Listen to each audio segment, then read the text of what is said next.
Dans des vidéos précédentes, je vous ai montré les techniques de coulage, de versage et l'effet splash très libérateur. Il est tout à fait possible de poursuivre l'exploration de ces techniques avec des thèmes figuratifs. Aujourd'hui, j'ai choisi de vous parler de la série que j'ai développée sur plusieurs années intitulée « Chacun son rêve ». Dans cette figuration libre, il s'agit de laisser surgir un monde surréel, notre monde émotionnel profond, superficiel et intérieur. Ainsi, tout un chacun peut se voir clairement tel qu'il est. Et par le biais du lâcher-prise des formes et des couleurs, il est possible d'accepter plus facilement ce monde surgit des profondeurs et de s'en libérer dans l'acte de création. C'est aussi une autre façon de prendre du recul et de se libérer de nos fantasmagories internes. Cette série a donné naissance à un livre, une collaboration avec mon amie écrivain Christine Benoît, que voici. Peut-être que j'en ai déjà parlé précédemment, mais c'est pas finalement gênant, je peux recommencer. De quoi s'agit-il? Eh bien, il s'agit de la rencontre de deux rêveuses. Je me permets de vous lire quelques bribes pour vous donner envie. La rencontre de deux rêveuses qui a permis d'entrecroiser deux regards sur le réel. Les noces vibratoires de la couleur et des mots ont enfanté cet ouvrage.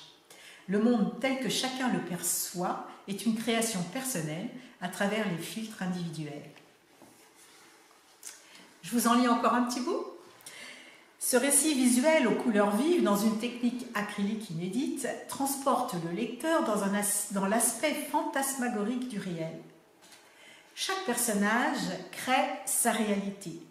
Le monde devient ainsi une superposition de multiples réalités qui s'entrecroisent. Un univers singulier de multiples rêves imbriqués les uns dans les autres, où des relations improbables s'affichent avec légèreté dans des figurations abstraites et des abstractions figuratives. Le lecteur peut s'approprier l'image et les mots et se reconnaître dans l'un de ses rêves. Les résonances dévoileront une vérité et lui permettront, peut-être, peut-être pas, de réinventer de nouvelles histoires dans l'histoire. Voici ce recueil.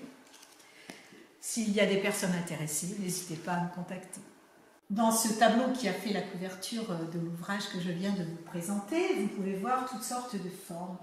Des formes complètement improbables, avec les techniques que je vous montrerai en détail un peu plus tard. Là, dans celui-ci particulièrement, j'ai d'abord fait procéder par le fond, et puis j'ai fait des formes directement sur la toile, et d'autres à part que j'ai ensuite repositionnées sur le décor.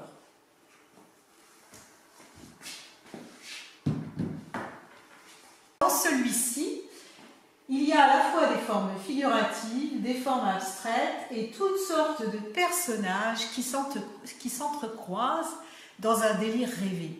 Dans celui-ci s'entrecroisent des formes pleines, des formes vides, sur un décor réalisé au préalable.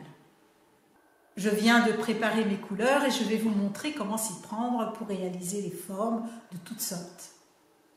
J'ai choisi de l'acrylique brillante. J'ai préparé un film plastique sur lequel je vais déposer mes couleurs.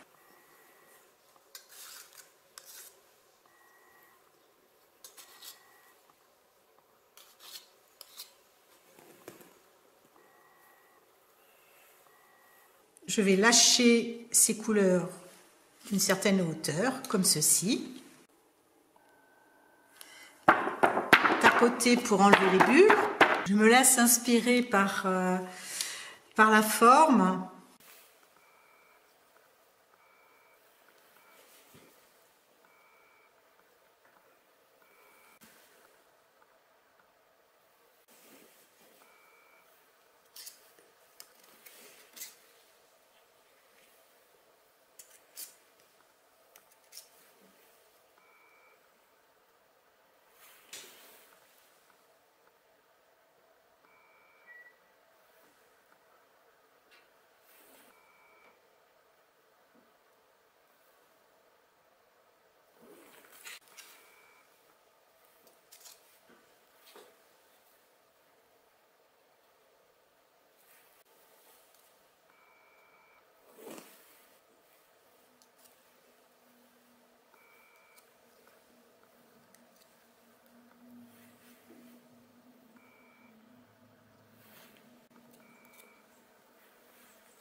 Voici un petit personnage que j'ai réalisé à partir d'une tâche, en me laissant inspirer par la tâche.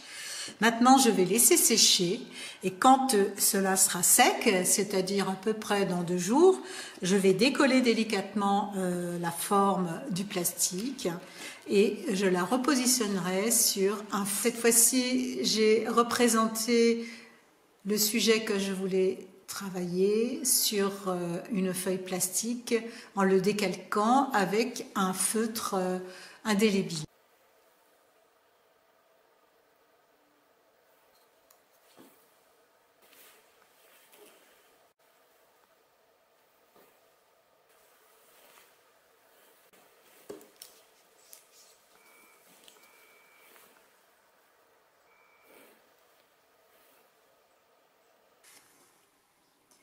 Là, je suis en train de sculpter la matière avec des petites spatules, des spalters, jusqu'à ce que j'obtienne l'effet souhaité.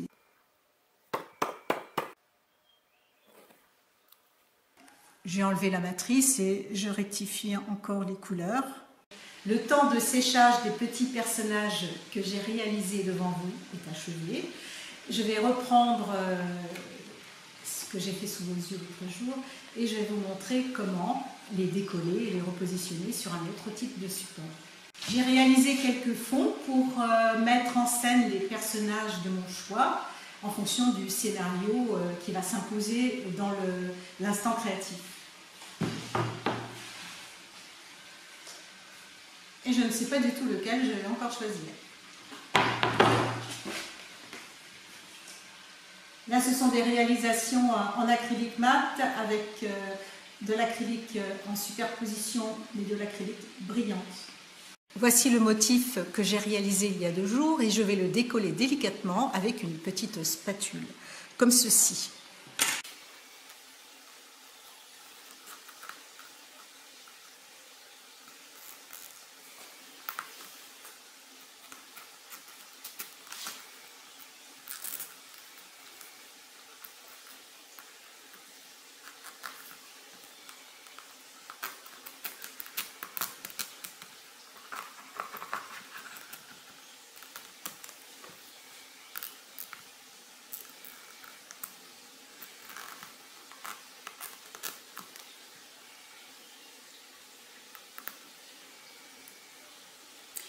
Donc là, j'ai un petit bug, même un gros.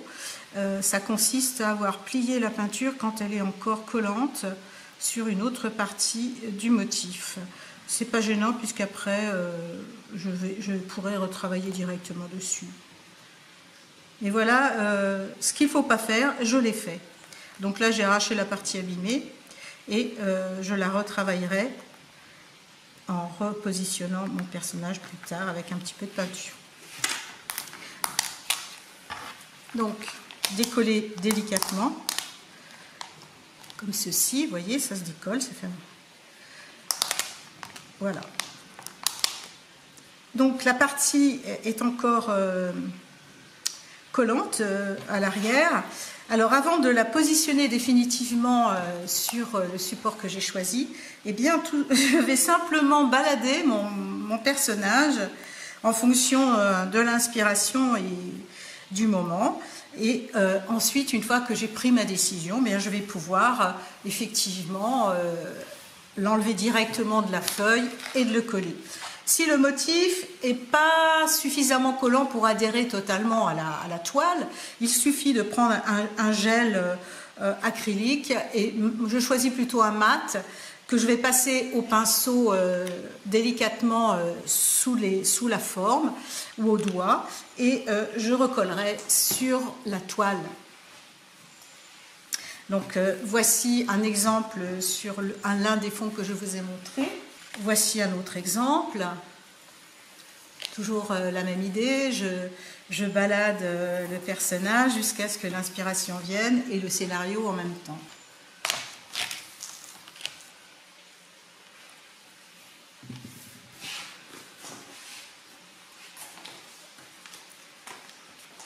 Grâce aux feuilles transparentes, on peut vraiment imaginer le scénario en superposant, décalant les formes, etc. Pour moi, là, rien n'est définitif. Je ne sais pas du tout encore comment je vais les coller, les positionner. Le collage viendra dans un autre temps, lorsque je serai vraiment décidée de la mise en place de tous les personnages.